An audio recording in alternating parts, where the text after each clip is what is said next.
नमस्कार दोस्तों, स्वागत है आपका हमारी चैनल अरिहंत ऑर्थो केयर में। आज के वीडियो में हम ऐसी समस्या के बारे में बात करेंगे जो अपने पैरों से जुड़ी है। जैसे बहुत ही कॉमन है एड़ियों का दर्द, बहुत ही कॉमन देखने मिलता है। सबसे ज्यादा ये एड़ियों का दर्द आजकल जो लेडीज जो किचन में काम करती है, लंबे समय तक खड़ी रहती है, उसको ये ज्यादा पेन होने लगा है। दूसरी के एथलेटिक्स जो ज्यादा चलते हैं, घूमते फिरते हैं, दौड़ते हैं, जिसकी वजह से भी उनको पैर में और एड़ियों में दर्द देखने मिलता है। तो ये जो एड़ियों में दर्द होता है उसका नाम है प्लांटर फेशियाइटिस। तो आज हम बात करेंगे प्लांटर फेशियाइटिस के बारे में, उसके लक्षण क्या है, कारण क्या है और उसके उपचार के बारे में बात करेंगे। प्लांटर फेशियाइटिस क्या है? प्लांटर फेशियाइटिस एक ऐसी स्थिति है जहां पे पैर की एड़ी में दर्द होता है। और प्लांटर फेशियाइटिस में जो एड़ी में एक टिश्यू होती है जो पैर की एड़ी को उंगलियों से जोड़ती है, जब ये टिश्यू में तनाव बढ़ जाता है, खिंचाव बढ़ जाता है, तो ये टिश्यू में सूजन पैदा होता है और दर्द भी होता है। तो जब सुबह उठते हैं तब ये दर्द ज्यादा महसूस होता है, और क्योंकि ये जो टिश्यू होती है वो जकड़ जाती है, और जब सुबह उठते हैं तो ये दर्द ज्यादा महसूस होता है। इसको हम एड़ी का दर्द या प्लांटर फेशियाइटिस कहते हैं। प्लांटर फेशियाइटिस के लक्षण क्या होते हैं?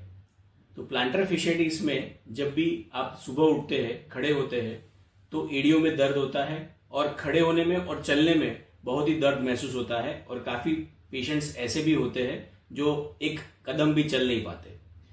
पैर की एड़ियों में सूजन महसूस होता है। काफी टाइम एक बार चलो तो पेन कम हो जाता है, पर वापस बैठो तो वापस दर्द चालू हो जाता है। लंबे चलने में, लंबे खड़े रहने भी दर्द महसूस होता है। ये मुख्यत्व प्लांटर फेशियाइटिस के लक्षण है। प्लांटर फेशियाइटिस के कारण क्या होते हैं? प्लांटर फेशियाइटिस जैसे मैंने पहले भी बताया, वैसे ज्यादा चलने में, दौड़ने में, कूदने में, ये सब करने के बाद प्लांटर फेशिया में तनाव पैदा होता है और दर्द होता है। दूसरा, जब वजन बढ़ते हैं, मोटापा होता है, जिससे भी प्लांटर फेशिया पे तनाव बढ़ता है तो दर्द हो जाता है। पैर की संरचना, काफी पेशेंट ऐसे होते हैं जिसको फ्लैट फुट है, नहीं तो हाई आर्च फुट है, जिसकी वजह से भी वो प्लांटर फेशिया का बैलेंस बिगड़ जाता है और उसकी वजह से भी दर्द हो सकता है। दूसरा, काफी लेडीज हाई हील्स पहनते हैं, जिसकी वजह से भी पैर पे, एड़ियों पे और पंजे पे वजन ज्यादा आता है, जिसकी वजह से प्लांटर फेशियाइटिस और दर्द चालू हो जाता है। प्लांटर फेशियाइटिस की ट्रीटमेंट क्या होती है? मेनली प्लांटर फेशियाइटिस की जो ट्रीटमेंट है वो है रेस्ट।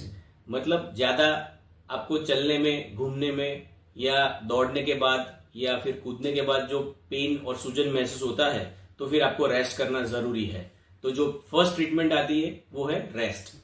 सेकेंड ट्रीटमेंट जो मैं आपको बताता हूं हमेशा, कि जब भी इंजरी होती है या पेन चालू होता है तो आइसिंग इज वेरी इंपॉर्टेंट।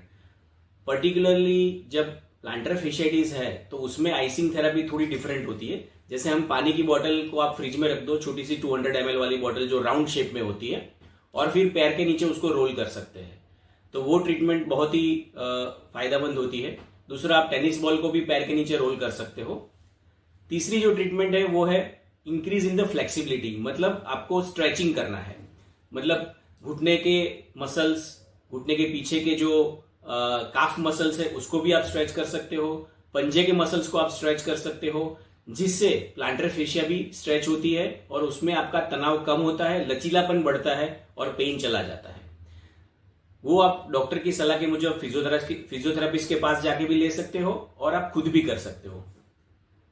काफी टाइम दर्द कम नहीं होता है ये सब के बावजूद, तो फिर काफी टाइम डॉक्टर की सलाह लेके एंटी इंफ्लेमेटरी मेडिसिन भी लेनी पड़ती है। बहुत ही रेयर केस होते हैं जिसमें हम स्टीरॉयड के इंजेक्शन की सलाह नहीं देते, पर जैसे हमारी स्पेशलिटी है प्लेटलेट रिच प्लाज्मा थेरापी, तो वो काफी फायदेमंद महसूस होती है, वो हम देते हैं। जैसे बहुत ही रेयर केस में प्लांटर फेशियाइटिस फिजियोथेरापी मेडिसिन के बाद भी अच्छा नहीं होता है, तो उसमें हम पीआरपी की treatment, platelet rich plasma therapy की ट्रीटमेंट देते हैं और वो बहुत ही अच्छा काम करती है। और less than 1% of the case में, जैसे काफी टाइम पैर की हड्डी बढ़ती है जिसको हम प्लांटर स्पर कहते हैं, जैसे पैर के नीचे जो एड़ी है, एड़ी के नीचे थोड़ी हड्डी बढ़ जाती है और वो चूकती है, तो बहुत ही रेयर केस में वो सर्जरी करनी पड़ती है और वो हड्डी जो बढ़ी हुई है निकालनी पड़ती है। That is the last option. वो बहुत ही रेयर है, लेस देन 1% केस में करना पड़ता है। पर more than 90% case, 95% case physiotherapy और रेस्ट से अच्छा हो जाता है, और 5% केस में दवाई, लेस देन 1% केस में सर्जरी। तो ये जो ट्रीटमेंट है वो आराम से कर सकते हैं और सारे पेशेंट को बहुत ही अच्छा रिजल्ट मिलता है। तो कभी भी आपको प्लांटर फेशियाइटिस की बीमारी हो तो डॉक्टर का संपर्क करें और आपकी बीमारी से आप फायदा ले सकते हैं। तो दोस्तों, आपको प्लांटर फेशियाइटिस के बारे में जानकारी पाकर कैसा लगा? अच्छा लगा है तो लाइक करें और उसको शेयर करें। ऐसी वीडियो महत्वपूर्ण जानकारी पाने के लिए सब्सक्राइब करते रहे और कमेंट में भी लिखें कि और कौन सी बीमारियों पे आप जानकारी पाना चाहते हैं। और हमेशा याद रखिए, at Arihant ortho care we provide excellent ortho care every day. Thank you so much.